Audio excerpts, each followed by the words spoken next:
गोंदवलेकर महाराज प्रवचने संत कसे असतात. आपले शहाणपण बाजूला ठेवून जो संताला शरण जातो तोच खरा साधक. ज्याला सर्व दृष्टी रामरूप दिसते आणि शिष्यालाही जो रामरूप पाहतो तोच खरा गुरु.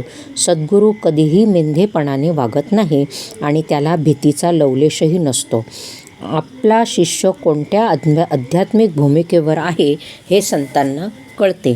देहबुद्धीचे लोक विषयाचे दास असतात, पण संत मात्र विषयावर मालकी गाजवतात. संतांजवळ जे समाधान असते ते आपल्याला लाभले किंवा त्याची आवड उत्पन्न झाली म्हणजे संतांची प्रचिती आली असे समजावे. औषध काय आहे हे न कळतासुद्धा रोग्याने ते श्रद्धेने घेतले तर त्याला गुण येतो, किंवा एखाद्याला स्वयंपाक करता आला नाही तरी त्याला अन्नाची चव समजते आणि तो पोटभर जेवू शकतो.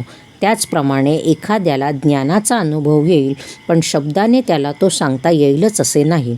मीठ खारट आहे याचे जसे आपल्याला दुःख होत नाही, त्याचप्रमाणे जगामधल्या लढाया, हाणामाऱ्या, सज्जनांचा छळ, संकटे यांचे संतांना वाईट वाटत नाही. वाईट वाटत नाही याचा अर्थ ते त्यांना आवडले असा मात्र मुळीच नव्हे.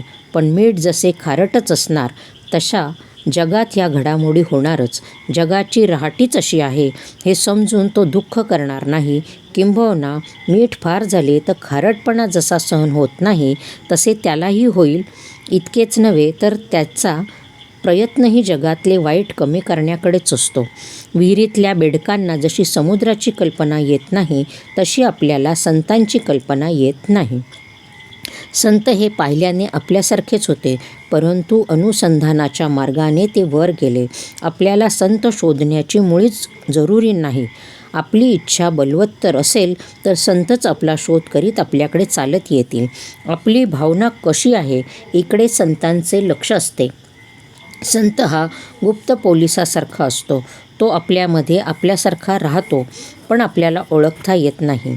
संताला स्वतःच्या शरीरात काय चालले आहे ते सर्व दिसते, म्हणून तो रोगाची काळजी करत नाही.